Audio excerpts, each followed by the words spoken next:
غریب باپ کی 2 بیٹیاں جوان ہو چکی تھیں۔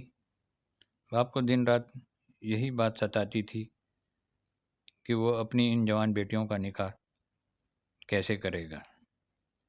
وہ نچلے درجے کا ریلوے میں ملازم تھا، گو کہ وہ ملازم تو ضرور تھا، لیکن محکمے سے اسے بہت ہی کم تنخواہ ملتی تھی، جس سے بڑی مشکل سے وہ ان 2 بیٹیوں کا اور اپنی بیوی کا اور اپنا پیٹ پالتا تھا۔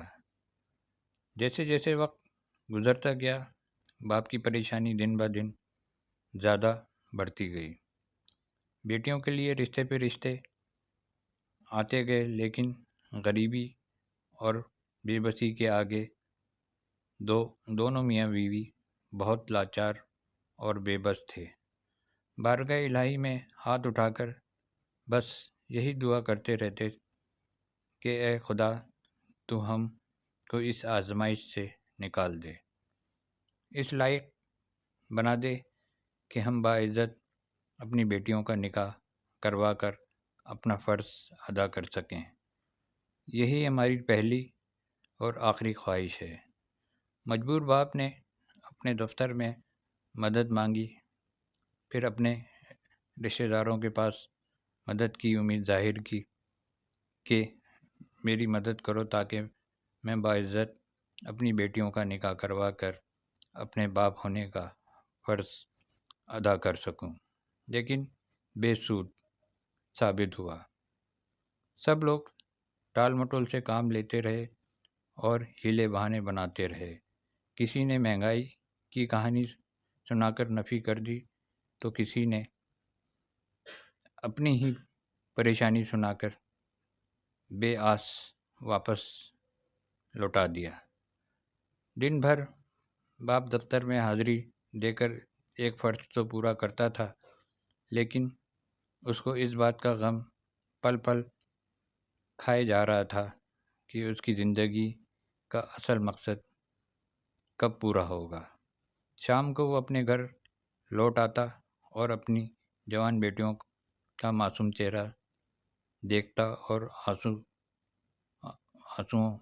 بہاتا رہتا کہ میری معصوم بیٹیوں کی قسمت میں خدا نے نہ جانے کیا لکھا ہوگا۔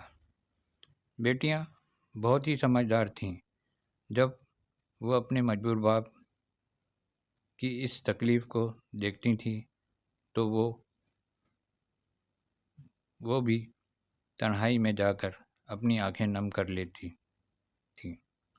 انسان وقت اور حالات کے آگے مجبور ہوتا ہے۔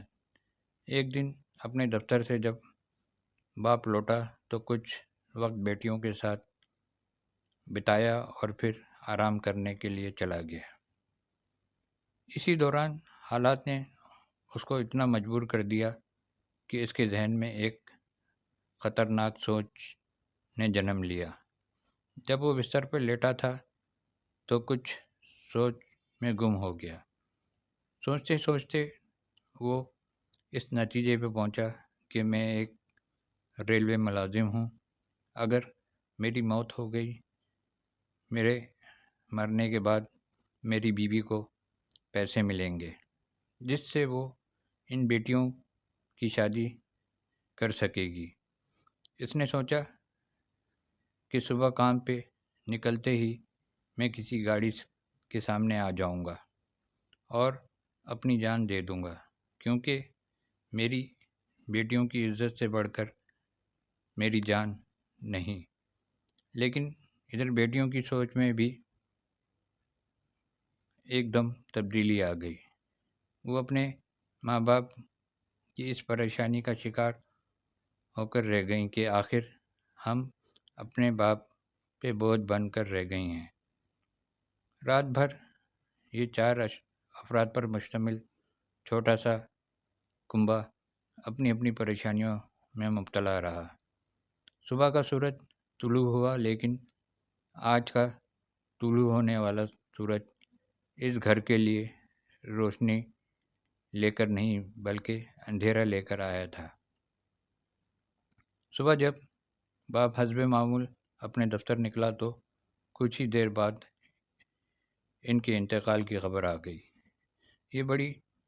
یہ خبر گاؤں میں آگ کی طرح پھیل گئی۔ گاؤں والے اپنے گھروں سے باہر نکل کر ایک کے بعد ایک ان کے گھر جانے لگے۔ جب بیوی نے سنا تو وہ غم کے مارے اپنا سینہ پیٹنے لگی، آہیں بھرنے لگی، زور زور سے اپنی قسمت پہ رونے لگی اور اپنی جوان بیٹیوں کو آواز دینے لگی، آؤ دیکھو تمہارے بابا کی کیا حالت ہو گئی ہے۔ اب تمہارے بابا ہم کو ہمیشہ کے لیے چھوڑ کر چلے گئے ہیں۔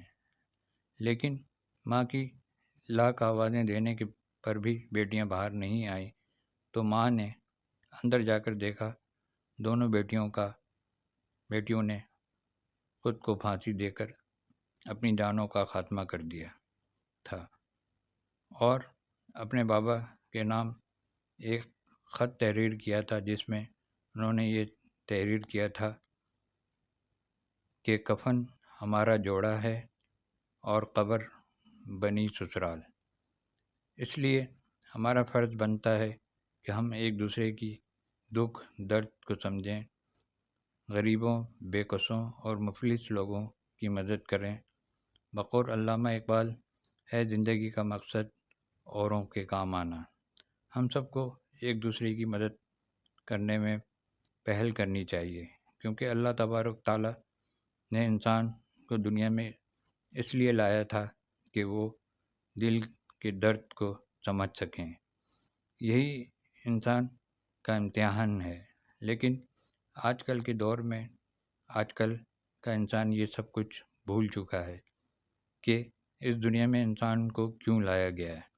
ہمیں سب سے پہلی اس بات کا شکر ادا کرنا چاہیے، اللہ نے ہمیں انسان بنایا، وہ انسان جس کے لیے جنت بنایا گیا، جنت کو سجایا گیا، لیکن ان سب نعمتوں کا حقدار وہی ہوگا جو اس دنیا میں انسانوں کی طرح رہا ہوگا، ورنہ آج کا انسان جس قدر گمراہی میں مبتلا ہے، اللہ ہی بہتر جانتا ہے۔